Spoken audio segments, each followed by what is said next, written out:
পেটে একা একা বঞ্চিবা শিখ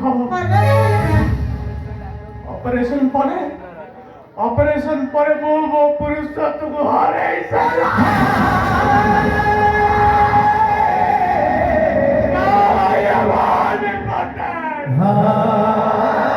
তোমার স্বামী গৌরব মানসিং গোটাই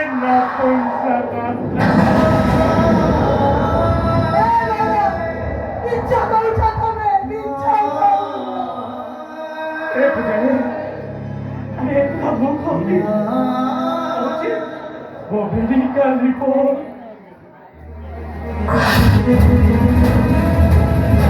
mana bukan sampai ini putri pusari sampai dengan dari ini देखो ना चिंता करो प्रभु मुंडा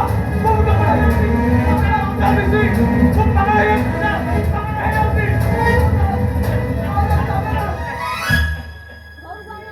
गौरव पंसिंग गोटाई नपुंसक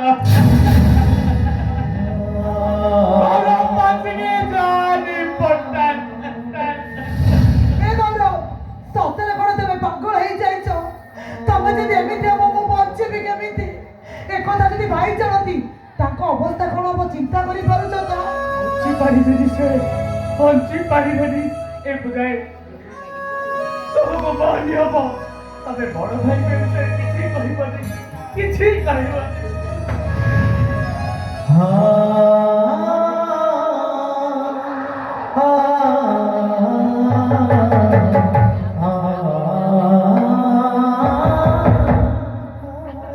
ମୋ ଉପରେ ବିଶ୍ୱାସ ରଖ ମୁଁ କେବେ ବି ଏକଥା କହିବିନି କାହିଁକି ନା ତମ ବଡ଼ ଭାଇ ତମକୁ ଜୀବନ ଠାରୁ ଅଧିକ ଭଲ ପାଆନ୍ତି একথা শুনিলে সে আত্মহত্যা করিদেবে তমে তমে বঞ্চিব কেমিতি জি যায় যেমতি বঞ্চিছি তমে সংসার বাটরে তম হাত ধরি বাট চালিতা তম রক্তକୁ গর্ভରେ ধରି ମୋ ପ୍ରେମକୁ ସାର୍ଥକ କରିଥାନ୍ତି କେତେ ସୁଖ ହେଲେ ଭଗବାନ ଚାହିଁଲେନି ସୁଖ ଦେଖିବା ଆଗରୁ ତମର ଆଜି ଅବସ୍ଥା ତଥାପି ମୁଁ ଭାଙ୍ଗି ପାରିବିନି ଏ ଘର ମୋ ବଡ଼ ଦେଢ଼ଶୁର ମୋ ବଡ଼ ଠାକୁର ତାଙ୍କ ଆଶୀର୍ବାଦ ନେଇ ମୁଁ ସାରା ଜୀବନ ବଞ୍ଚିବି এইটা কিছু তোমার মনের কথা নুহ আরে নারী জন্ম সার্থক হুয়ে মাতৃত্বরে কুয়ারি ঝিওর সবু স্বপ্ন সত হুয়ে স্বামী কোଳରେ তোমার এমিতি গোটে স্বামী যে ଯିଏ ତମ ସାମ୍ନାକୁ ଯିବାକୁ ଭୟ କରିବ ଆଖିରେ ଆଖି ମିଶେଇ କଥା ହେବାକୁ ଲାଜ କରିବ କେମିତି ମୁଁ ତମକୁ ନିଜର ବୋଲି କହିବି କଣ କରି ତମକୁ ଅଧିକାର ଜାହିର କରିବି କୁହ ପୂଜା କୁହ ସବୁ ନାରୀ ସମାନ ନୁହନ୍ତି ଗୌରବ ସବୁ ନାରୀଙ୍କର ଏକା ଆଶା ଆକାଂକ୍ଷା ନଥାଏ ମୁଁ ତମକୁ ଯେମିତି ଭଲ ପାଉଛି ଅତୀତରେ ସେମିତି ଭଲ ପାଇବି ଏମିତି କହି ତମେ ମୋତେ ବୁଝେଇ ଦେଇ ପାରିବନି ପ୍ରକୃତରେ ଶଙ୍ଖା ସିନ୍ଦୁର ପିନ୍ଧେଇ ମୁଁ ତମ ଜୀବନଟାକୁ ନଷ୍ଟ କରିଦେଇଛି ମୋ ସ୍ତ୍ରୀ ହବାକୁ ବାଧ୍ୟ କରି ମୁଁ ଭୁଲ କରିଛି ଏ ବୁଝାଏ ଆରେ ପୂଜା ମନ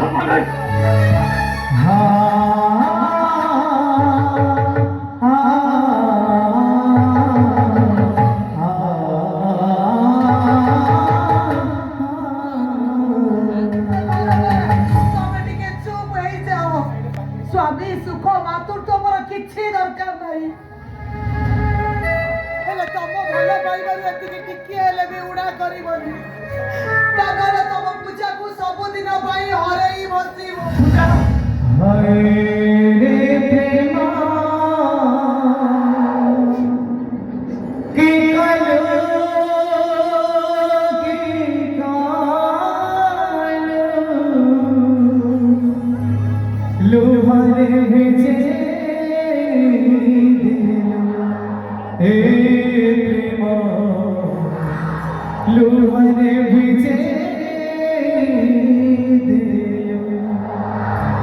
জীবন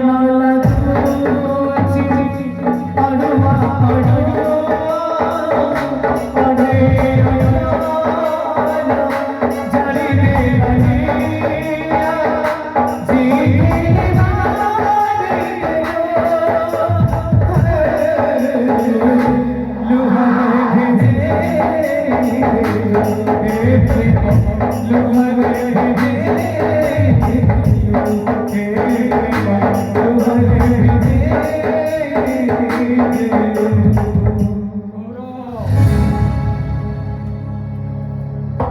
ଭାଇ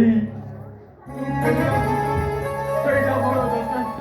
ହଁ ଭାଇ, ତମ ପରି ଦେବତାଙ୍କ କୋଟି ଆଶୀର୍ବାଦରୁ ମୁଁ ଭଲ ହେଇ ଫେରିଛି, ସମ୍ପୂର୍ଣ୍ଣ ଭାବେ ଭଲ ହେଇଯାଇଛି। ସେଇଟା ମୋର ପରମ ସୌଭାଗ୍ୟ। ସେଦିନ ଘଟଣା ପରଠୁ ତୋ ଭାଇ ଗୋଟିଏ ଜିଅନ୍ତା ଶବ ପାଲଟି ଯାଇଛି। ଆଜି ତୋତେ ପାଖରୁ ପାଇ ମୁଁ ବଞ୍ଚିଛି ବୋଲି ଠିକ୍ ଅନୁଭବ କରିପାରୁଛି। ଭାଇ, ମୁଁ ଜାଣିଛି ଆପଣ ଗୌରବକୁ କେତେ ଭଲ ପାଆନ୍ତି। ଆପଣ ତାଙ୍କର ବାପା ହେଇଛନ୍ତି, ମା ହେଇଛନ୍ତି, ତାଙ୍କ ପାଇଁ ନିଜକୁ ଭୁଲି ଯାଇଛନ୍ତି, ନିଜ ସଂସାରକୁ ଭୁଲି ଯାଇଛନ୍ତି। ହେଲେ ଆପଣଙ୍କ ଭଳି ଭାଇଙ୍କର ଆଶୀର୍ବାଦ ଦେଲେ ତାଙ୍କର କିଛି ହବନି। ମୁଁ କିନ୍ତୁ ତାକୁ ଆଉ ମୋ ଠାରୁ ଆଉ କୋଉଠିକି ବି ଛାଡ଼ିବିନି। ସବୁବେଳେ ସବୁ ସମୟରେ ମୁଁ ତା ପାଖେ ପାଖେ ରହିବି। ଭାଇ, ଡକ୍ଟରଙ୍କ ପାଖରୁ କଥାଟା ଶୁଣି ସାରିଲା ପରେ ମୁଁ ଠିକ୍ ଅନୁଭବ କରିଛି। ଭାଇ, ଡକ୍ଟର ଆପଣଙ୍କୁ କଣ କହିଲେ? ଡକ୍ଟର ଗୌରବ ବିଷୟରେ ତୁମକୁ କିଛି କହିନାହାନ୍ତି, କିନ୍ତୁ ମତେ କହିଲେ ଠିକ୍ ସମୟରେ ମେଡିକାଲ ପହଞ୍ଚି ନଥିଲେ ତାର ବଞ୍ଚିବାଟା ଅସମ୍ଭବ ହୋଇପଡ଼ିଥାନ୍ତା। ଏତେ ସବୁ ଖୁସି ଭିତରେ ମୋ ମନରେ ବିରାଟ ବଡ଼ ଅଫସୋସ ରହିଗଲା।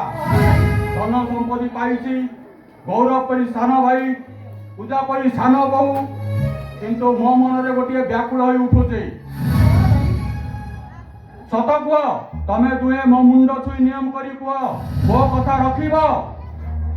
ହଁ ଭାଇ, ଆମେ ଆପଣଙ୍କୁ କଥା ଦଉଛୁ। I God bless you to both.